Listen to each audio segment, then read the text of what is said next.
In seminary, I was invited to speak at a Saturday morning men's breakfast at one of our local churches. And this was the group that gave me a small but meaningful scholarship to support my theological studies. After a warm breakfast, I stood up at the podium to express my gratitude to them and to share with them how seminary wasn't just about me, it was a way to honor my immigrant parents as well, especially my dad, who graduated from the same seminary where I was a student at that time. And I talked about how my dad never really became fully fluent in English. He became fully fluent in theology. And it was so hard for him that at one point I heard he came home one day, laid on the floor, and jokingly told my mom to go to class for him. After I finished sharing my story, I sat back down at my seat, and a woman leaned over and said, "I don't know why your father never learned English. Why can't everyone who comes to this country learn?" I froze. I smiled the best that I could and said, "I see." And to be clear, the reason why that moment was so shocking to me was not because that sentiment was new. It's common across American society and even in our own churches. But what stunned me was realizing that in that moment, I didn't really have a response that could help us understand each other better as siblings in Christ. It made me wonder, what are the real mechanisms the church has to bring people together across our differences?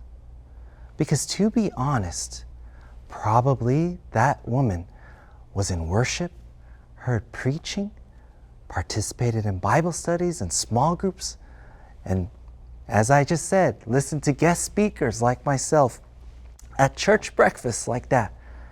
It seemed to all fall short.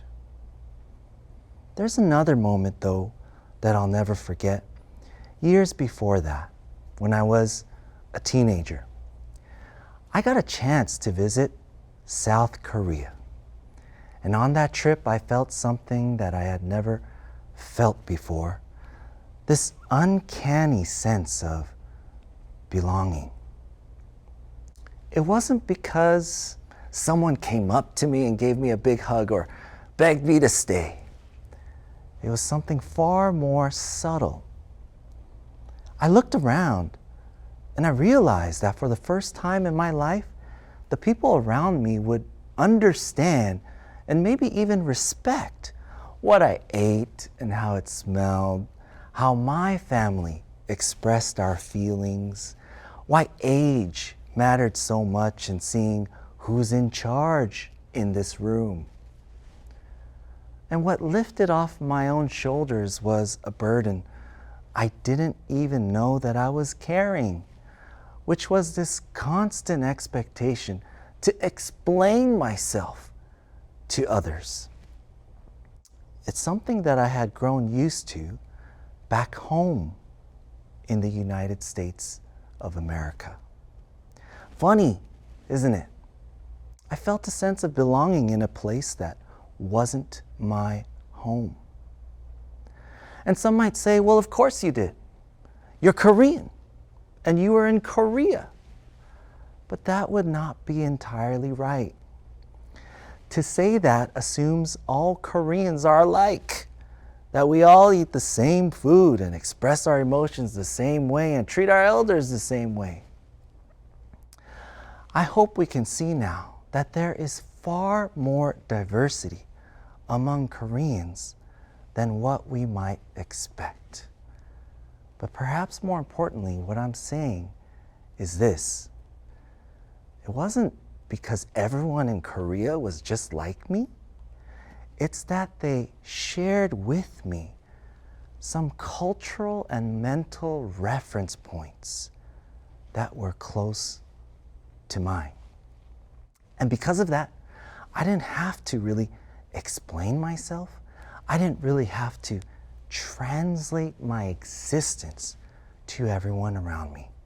And perhaps for the first time in my life, I felt that kind of belonging.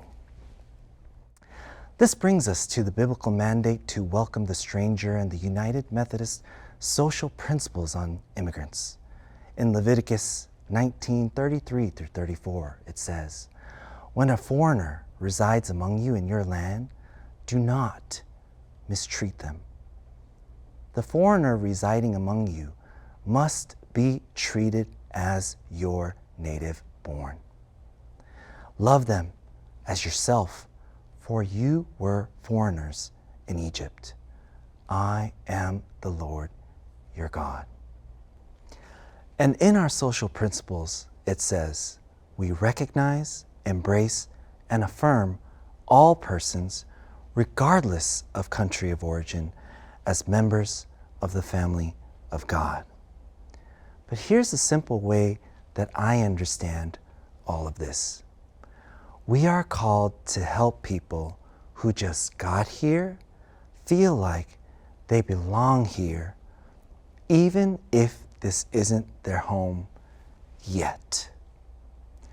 And that may mean, as outlined in the United Methodist Book of Resolutions number 3281, adopted in 2008 and readopted in 2016 and 2024, that the church must advocate for legislation that upholds the civil and human rights of all migrants and creates pathways to legal status, to call on the United States government to stop arrests, detentions, and deportations based solely on immigration status, to welcome newly arriving immigrants into our congregations, and to support churches that prayerfully choose to offer sanctuary to undocumented migrants.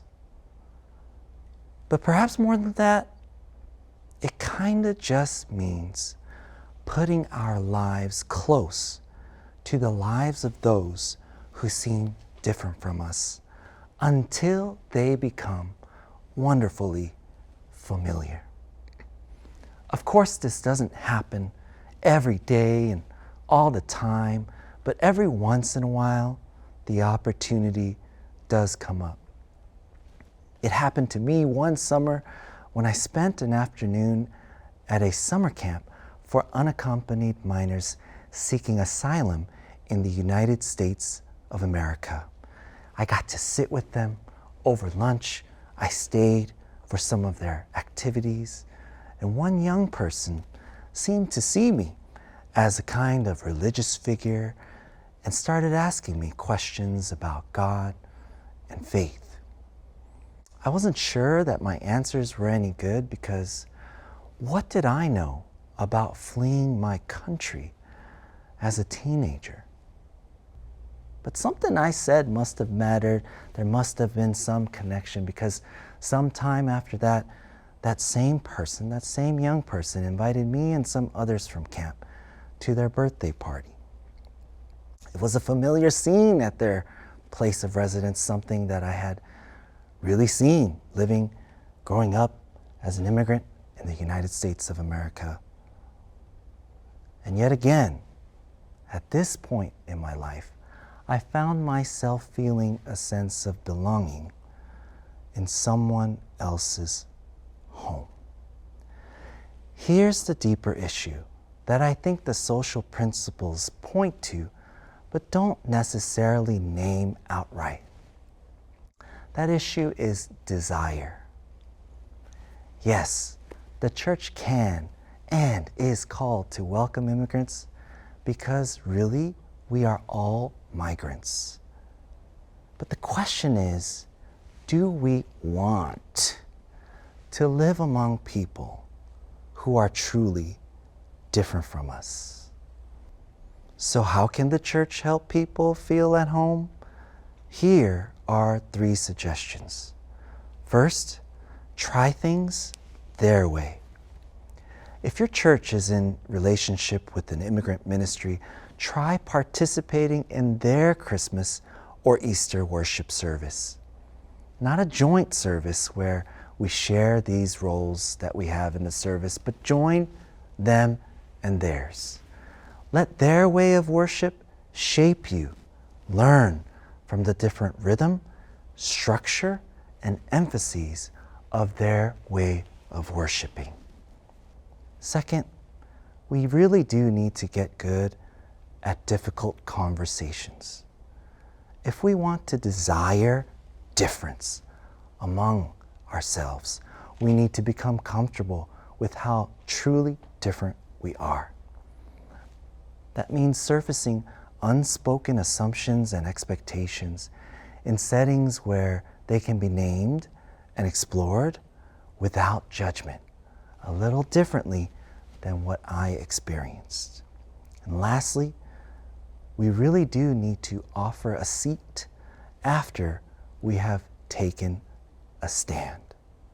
Yes, we really do need to speak up against unjust immigration policies, but we also need to ask, when we look at our congregation, does it reflect the people we are taking a stand for and the values we claim to hold?